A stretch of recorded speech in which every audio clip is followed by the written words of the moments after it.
India ने भी ये अनाउंस किया कि भाई हम जो है मॉरली उनके साथ खड़े हैं, हम जो है उनको सपोर्ट करते हैं। साथ उनके जो खबर के मुताबिक इंडियन हैकर हैं वो फ़लस्तीन की जो वेबसाइट है वो भी हैक वगैरह करने की ट्राई ये कर रहे हैं। कल से उन्होंने अभी तक जो है पानी बंद कर दिया है वहाँ के गाज़ा बेल्ट का, गाज़ा स्ट्रिप का।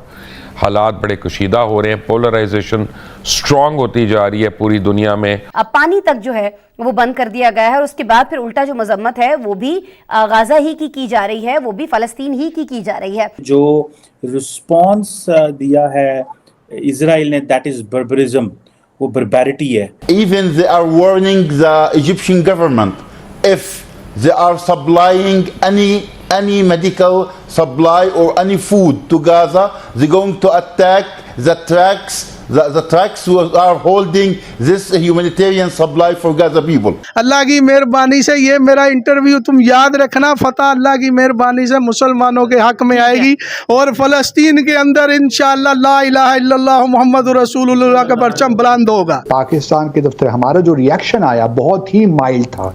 कम से कम ये फ़र्क तो हम वाज़े करते कि एक ऑक्युपाइड फोर्सेस के खिलाफ आज़ादी की जद्दोजहद है, हमने उस फर्क को ही मिटा दिया। अगर वो भाई हमारे अल्लाह के रास्ते में निकले हैं तो किसी टेक्नोलॉजी की मुझे परवाह नहीं, बल्कि कोई ऐसी टेक्नोलॉजी उनको नहीं रोक सकती। जंग हमेशा जज्बे से लड़ी। इसराइल की अगर बात करें, फ़लस्तीन की बात करें, हमास की बात करें, जंग चल रही है और ख़बर ये आ रही है कि इसराइल ने फिर से कंट्रोल कर लिया है गज़ा के ऊपर। क्या कहना चाहेंगे, ये जो जंग है क्या कौन सा रुख अपना रही है? 1500-2000 के करीब जो सी वहाँ पे हमास वालों की डेड बॉडीज़ भी मिली हैं हम उधर गज़ा में। क्या कहेंगे आप? इंशाअल्लाह अल्लाह की मेहरबानी से वकुल जाल हक वज़ाहकल बातिल इन्नल बातिल काना मशहूदा। हक अल्लाह की मेहरबानी से फ़तह याब ज़रूर होगा। अल्लाह ताला मुसलमानों को इत्तेहाद और इत्तफाक पैदा करने की तौफीक अता फरमाए और अल्लाह ताला इसराइल का बेड़ा गर्क करेगा इंशाअल्लाह। अल्लाह ताला हमास को अपने गैब के ख़जानों से ज़रूर फ़तह याब करेगा। ठीक है, इधर दो चीज़ें हैं। आपने बोला कि भाई हमास को फ़तह याब करेगा, इसराइल का बेड़ा गर्क करेगा। सिर्फ दुआ कर देने से या इस तरीके से करने से तो जंगें नहीं लड़ी जाती। बिल्कुल जंगें लड़ी जाती हैं टेक्नोलॉजी से। आज के दौर पे खास तौर पे अगर बात करें इकॉनमी से जंगें लड़ी जाती हैं। क्या कहेंगे इस टाइम पे 30 बिलियन के फॉरेक्स रिजर्व जो इसराइल ने सेल किए हैं और उन्होंने ये ऐलान किया है कि भाई हम लंबी जंग के लिए तैयार हैं। और ये क्या फ़लस्तीन की बात करें या हमास की बात करें, उतनी इकॉनमी उनके पास है कि वो इस तरह से इसराइल का मुकाबला कर सकें या फिर जैसे सुपर पावर अमेरिका साथ दे रही है मुकाबला कर सकें? देखें ग़ज़वा बदर की आप हिस्ट्री ले लें, 313 सहाबा कराम थे। आपने मुझे पूछा है कि आप तकनीकों को मानते हैं। मेरा अपना दिमाग है, मैं तकनीकों को नहीं मानता। जब तक मुसलमानों के अंदर जितनी मर्जी तकनीक हो जाए, अब थोड़ी तकनीक है पाकिस्तान के पास। अच्छा, हमारा पूरा मुल्क खामोश है। कहाँ गई टेक्निक?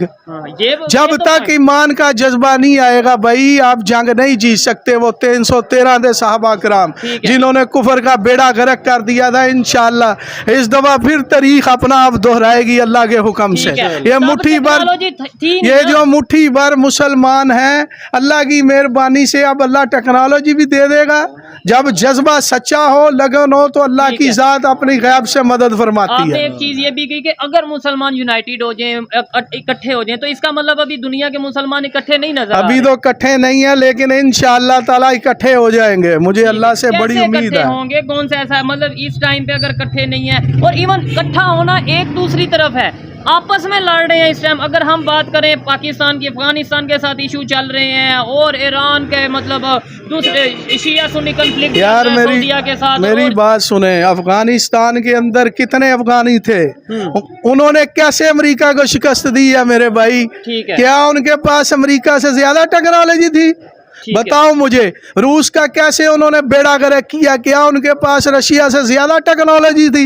अल्लाह की तो रूस के अगेंस्ट अमेरिका ने दिया मेरे भाई, अब भी कोई ना कोई दे रहा है असला, अंदर खाते और दे देगा अल्लाह की मेहरबानी से। ये मेरा इंटरव्यू तुम याद रखना, फतह अल्लाह की मेहरबानी से मुसलमानों के हक में आएगी और फ़लस्तीन के अंदर इंशाअल्लाह ला इलाहा इल्लल्लाह मुहम्मद रसूलुल्लाह का परचम बुलंद होगा। ठीक है। आज भी जो है ना, लोग भी जो है ना वो अल्हम्दुलिल्लाह मुसलमानों के साथ हैं और है। क़यामत तक रहेंगे।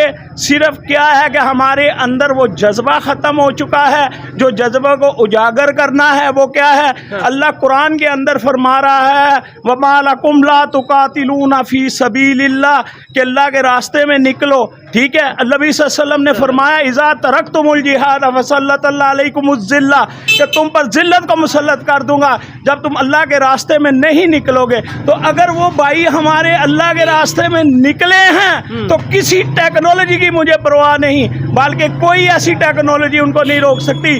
जंग हमेशा जज्बे से लड़ी जाती है। ठीक है, लेकिन आप ही कह रहे हैं कि जज्बे हमारे में कम हो चुके हैं आज के सारा हमारे में कम है, लेकिन जो मैदानों में उतरे हुए हैं उनके जज्बे तो हैं। अगर उनके जज्बे ना होते तो कश्मीर के हालात दिन ब दिन और बदतर होते जाते। ठीक हो गया। अफगानिस्तान की जंग जो है ना, कौन सी टेक्नोलॉजी से जीती गई है? क्या आप इसके बारे में इंफॉर्मेशन निकालें? कोई टेक्नोलॉजी नहीं थी उनके पास, लेकिन अल्लाह की मदद थी। वो अल्लाह को मानने वाले थे, तहज्जुद में अल्लाह को मनाते थे। अच्छा, आज अगर पाकिस्तान के नौजवान से, यहाँ पे नौजवान खड़े हैं, ये सब नौजवान हैं, आज अगर इनसे कहा जाए कि भाई फ़लस्तीन चलो, वहाँ पे जाके जो सा उनके साथ मिल के आप जो सा जंग करो, तो क्या यहाँ से नौजवान जाएंगे? जज्बे के तहत जाएंगे या फिर क्या आप क्या गवर्नमेंट की तरफ से कहा जाए, अपने तौर पे नहीं? सर जी, अगर गवर्नमेंट की तरफ से कहा जाए तो सबसे पहले आप जाने के लिए तैयार हो। ठीक हो गया। क्या आप जाने के लिए? आप अपना मुझे बताएं, आप क्या नहीं जाना चाहेंगे? मैं कहता हूँ, मैं तो आपके सवाल में ही आपका जवाब मौजूद है। मैं कहता आप क्या इसके अगर गवर्नमेंट कहती है कि मुसलमानों का साथ दो, हम गवर्नमेंट पाकिस्तान की उनके साथ खड़ी होती है। कौन सा मुसलमान ऐसा है? वो माली लिहाज से भी जाएगा, वो जानी लिहाज से भी जाएगा और वो जज्बे से जाएगा। अल्हम्दुलिल्लाह जाएंगे। मुस्लिम ममालिक है, उनका किरदार क्या होना चाहिए अब इस मामले पर, आप क्या समझते हैं? देखें, जब तक इस्लामिक ममालिक इकट्ठे नहीं होंगे, एक प्लेटफॉर्म पे नहीं होंगे, एक कॉमन कॉज पे नहीं होंगे, जहाँ पर मुसलमानों की बात है, we should take united stand.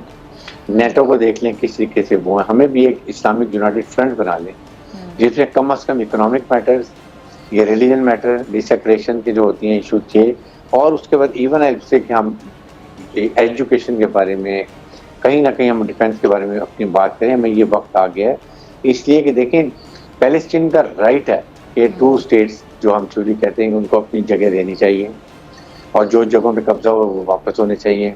जिस तरीके से आप किसी भी कमज़ोर को जब आप दबाते जाएंगे, जुल्म करेंगे, गाज़ा में जाएंगे, वेस्ट बैंक पे जाएंगे, जिस ब्रूटल तरीके से मारते हैं, देन वो रिएक्शन होना है।